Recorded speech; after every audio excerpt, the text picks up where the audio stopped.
Okay, so I am working on a video that is going to take a little bit more time than normal to produce. I don't spend a huge amount of time editing. Obviously, you know that because I just do it pretty much raw. I edit out the boring stuff or the things that just aren't important to the task that at hand.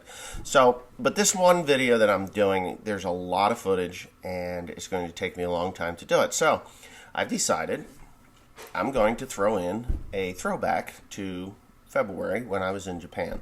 I know there's a lot of people out there that just don't like the Japanese trip at all, or any of my vacation videos, and that's okay because you know what? I'm not catering to one group or another. There are more than enough people that like to watch the vacation videos or the videos when I do something different. And I think that's why my channel continues to grow, because I'm not just doing the same damn thing over and over again. So here it is. I'll tell you what that video is about. It's about the state of New Jersey, Division of Fish, Game, and Wildlife, and how they hate New Jersey farmers and what they are doing to the New Jersey farmers directly and indirectly. I think the indirect impact of the Division of Fish, Game, and Wildlife is probably more devastating and damaging than the direct, well, most definitely the direct impact. And I'll explain a little bit here before you get to go see what I did on vacation. This is a CD, okay? CDs? CDs. This CD is a meeting that I went to back in on the 6th of December, 2017, and there was a woman that was there. She was a representative of the Division of Fish, Game, and Wildlife, and she is in control of this area, the lands in this area and other areas, and she was a very arrogant woman.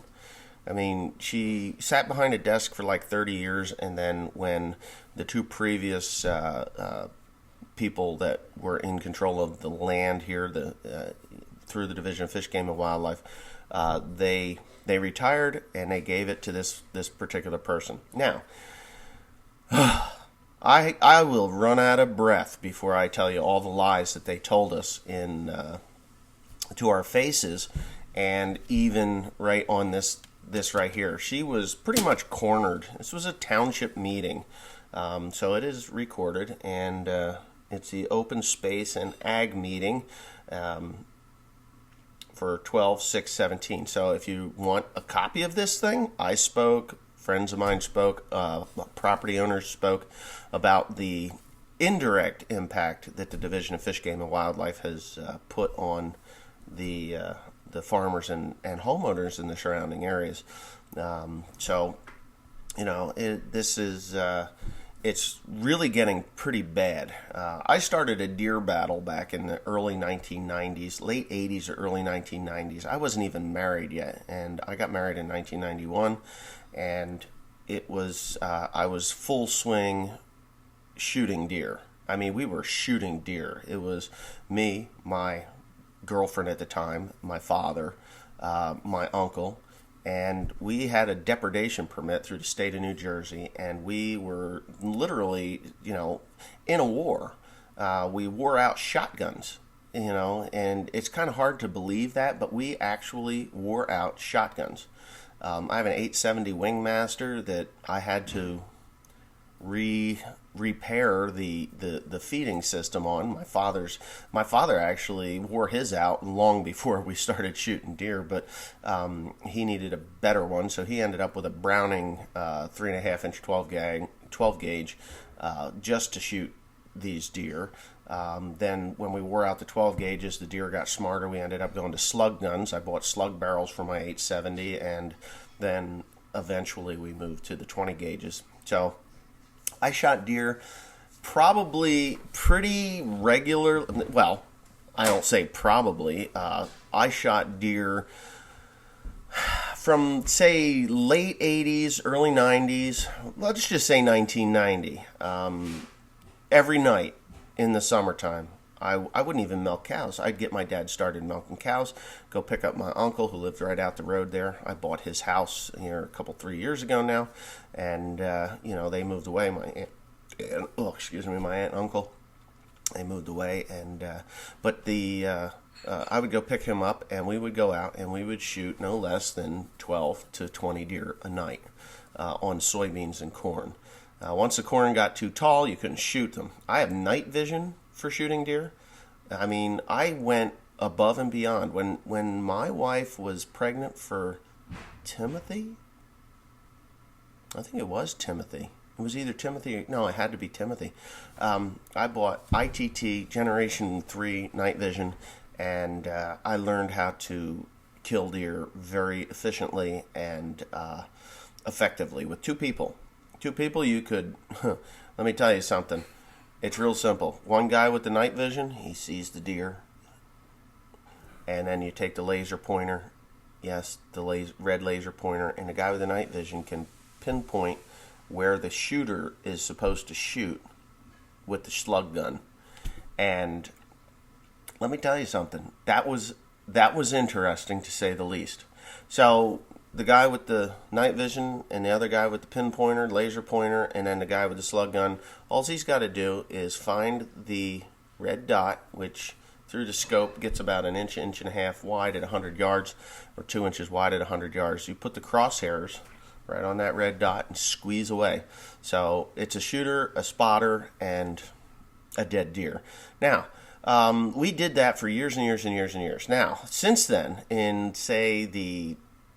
I'm going to say 2002, 2003, 2004, we had a lot of developing coming into our area, and what did they do? They were buying ground, and they were, building houses. So we lost a lot of ground to the encroaching developments. And then there were people that were farm children that the farmers had died, from years ago. I mean, we're talking old people now, and they wanted to sell their properties, but they didn't want it developed, and they didn't want to continue to own it through the farmland preservation.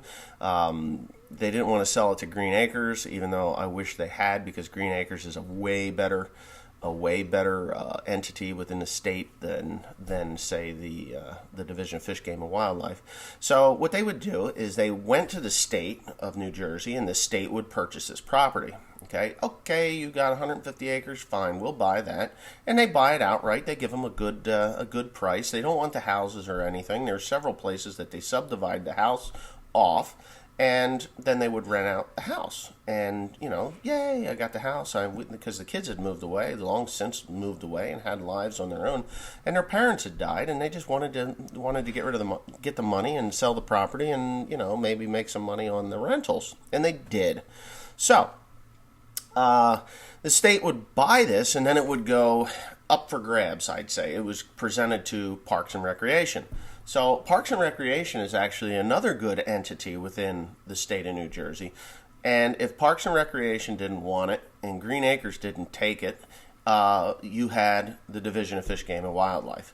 So the Division of Fish, Game, and Wildlife, they got a property, and then they purchased several. 1, 2, 3. This one property is 1, 2, 3 properties right now. 4 properties.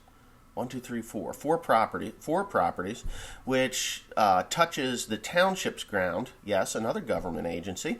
The Township is awesome. They're like, hey, leave this piece here for birds and butterflies. It's a square, maybe 20 by 100, and boom, the birds and the butterflies have a place to live. They got all kinds of crazy stuff there, and then they can live and thrive there, and they do well. They really do well in areas like that. But the Division of Fish, Game, and Wildlife started thinking that they knew how to farm, for one thing, and propagate a species in another. And the sad part about it is that in another county in this state, they are trapping red fox and dispatching them because they are eating the birds that the state of New Jersey wants to live in, these marshlands, or, well, now they're marshlands, but this old farmland that they allowed to grow up into weeds and bushes and things. So I don't think I'm going to be showing you anything from Japan. But anyway, what is happening now is that they've kicked all the farmers off of their property, which is okay. All right. I mean, that's okay. If you own a piece of property and you don't want a farmer on it, that's your right. Even though this is public land and it's agriculture land, they have thrown us off, which is fine. Whatever. So be it. My problem is that they're not maintaining the property, and it is creating a safe haven for the white-tailed deer. Now, like I said earlier, I had a war with the white-tailed deer. I lost, I lost. There is no way that one man or two men can take care of a population that goes from 50 to 150 every year. And I don't kill 50 deer a year, I mean, I was killing 150, 250, 350 deer a year on a depredation permit, and they just kept filtering in. So if I killed 50 deer a year, I mean, just let's deal with the math here. If I killed 50 deer a year on that area that they now own, and there was 150 deer there, I killed 1/3. All right. So there's plenty of food here in New Jersey for these things to eat. And when you have a deer that can eat very well, they propagate very quickly. So I kill 50 out of 150. There's 100 deer left. Out of that 100 deer, like 10% are bucks, because you know it as well as I do. Anybody that hunts deer or has hunted deer knows that you'll see 10 to 1. 10 to 1. So out of those 100 deer, 10 are bucks, and those 10 bucks breed deer. They're a mute subject. Bucks don't produce more deer. You can take one buck and he can service 100 deer. He's got a month and a half to do it, or 2 months to do it. He can do it. I mean, bada bing, bada boom, bada boom, right down the line. So 10 deer to 100. Now, that 100, say that 90 does here in New Jersey, you never see a doe with one fawn. She doesn't just double. Even if she did, we got 90, now we got 180. 180. So what happened? I got 180 new mouths to feed on this farm at the numbers I'm showing you here. So if I've got 100, now I've got 180 mouths, and I only killed 50 to last year. So now I kill 50 more, because that's all I ever kill is 50 deer on a depredation permit. Boom. I now have, 50, 6, 78. I got 30 more mouths to feed than I did the previous year. And then it just compounds and compounds and compounds. But the problem is, the does here in New Jersey, they don't have one fawn. They have 2 and 3. It is not uncommon to see 3 fawns on a doe. So now what do? It's impossible for me and the hunters that are left in the state of New Jersey to actually kill these deer or get the deer herd under control. When you get deer hunters in the fall, the reason that there's a declining population of deer hunters in New Jersey is 2 reasons. One, there's a lack of interest. Guns are bad. Guns are bad. They kill everything. It's just they jump out of the drawers and they go bang, bang, bang, bang, bang, bang, bang, and they kill everything. So guns are bad, and people don't want to, they live in the cities or whatever, in the towns, and their neighbors are like, hey, you know what? That guy's got a gun in his house. He's a bad person, and you know how the story goes. And the other thing is harassment. They get harassed by none other than the game wardens. I've been harassed by game wardens. My father's been harassed. When I was married, my wife was harassed. I never allowed my kids to get harassed by game wardens. My kids don't hunt. They'll shoot, but they don't hunt. So when a guy that was raised in a country that lived and breathed hunting when he was younger, of course, shooting those thousands of deer that I shot during the depredation permit, that kind of ruined me. I've been thrown up against police cars, not thrown up, but turn around, walk backwards with your hands on your head, lay the firearm on the ground, turn around, put your hands on your head, walk backwards towards me, and then, they come and keep your hands on your head. They got a gun on you while you're doing this. Now, is that worth it? And how many people actually took their kids hunting and then got harassed by the game warden? And I mean, game wardens will, if they see a truck that has a out-of-state license plate on it, they will stop, park their truck, and go into the woods and look for the hunter to see if he's breaking any of the laws, if he has a out-of-state license and all this other stuff. So they get harassed, and it's just not worth it. Oh, and there is a third thing, and that is the price of the hunting license. Last time I heard, and I didn't buy all the hunting licenses because in the state of New Jersey, I'm a farmer. I'm allowed to get those licenses for free, to a point. But if I want to go hunt at a friend's house, I have to have a hunting license. Well, the last time I heard, my nephews, they got their hunting license. It was $450 for all the licenses, and those were the all-around sportsman's license. So not the neighbor, but the guys that actually come and hunt on our ground at the farm, they're paying over $600 per person. There's $1,200 between two people. You buy a whole cow for that, but they enjoy hunting, and now he's too busy. The younger generation, he's maybe 7 years younger than me. He's too busy to take his kids hunting. Now they're little, and I'm sure he'll take them hunting, but he was all gung-ho about getting them out in the woods and stuff, but being harassed is no good, and the amount of money that it takes to do it, it's a dying sport, and guns are expensive now, way more expensive than they ought to be, and ammunition, geez, don't buy ammunition in the state of New Jersey, you go bankrupt. It's expensive. Box of 22s that cost 50 cents when I was a kid now cost $12.50. I think that's for about 50 rounds. It may be more than that, but I don't buy it here. I buy it over in Pennsylvania because it's too expensive in New Jersey. So that's what we're up against here in New Jersey with the Division of Fish, Game, and Wildlife. The indirect impact of the Fish and Game owning this property is that they let it grow up into bushes. And I got a lot of pictures and video and photos and video of ground that I had contracts on as little as 6 years ago. And they're so overgrown. The one farm, you may even remember the video, and I was supposed to brush hog it off and then get it back into hay production, but when I said I was going to brush hog the cedar trees and the autumn olive bushes, they said, no, you can't do that. And they promptly took my contract away. I had a contract that was good till 2024 or 2022? 2022 on a piece of property that they kicked me off of at the end of last year, 2017, because they need room for birds and butterflies. So they're going to let this ground grow up.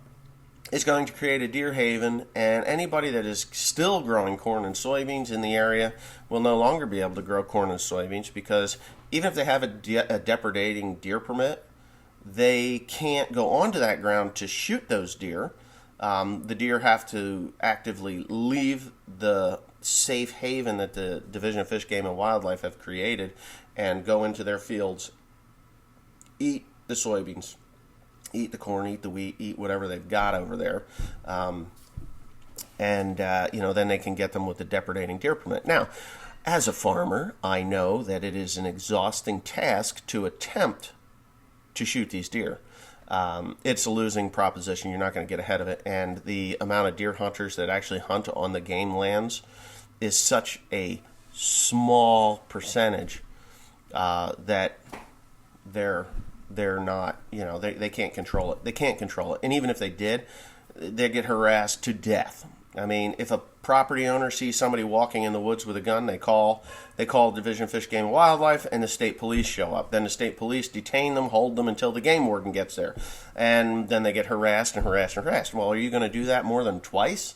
I mean, if it happened to me once, I'd be like, hey, I hunt here, I have my license, everything. But it happens over and over and over again. And I know people, my uncle, they pulled him, made him go back to his house because he had forgotten something. He said, well, meet me at my house, and they were kind enough to go there. Well, when he went and he opened the garage, he had a dog in there, and the dog was barking through the screen door, and they drew their weapons, waiting for the dog. They were going to shoot his dog. So, And that's been a fair amount of years ago. And my uncle doesn't hunt like he used to anymore. He used to hunt. He was like me, man. Live to hunt. Let's go. He raised his kids to hunt, and, they can't afford it because they're Timothy's age. Timothy and Haley's age. So it's a tough act to follow, I guess. But anyways, nothing from Japan here. And I guess it's just a talk about what is coming, what is on this CD. Oh boy, you're going to love that. And all the photographs and stuff that I have about deer havens that is being created by the Division of Fish, Game, and Wildlife in the name of birds and butterflies.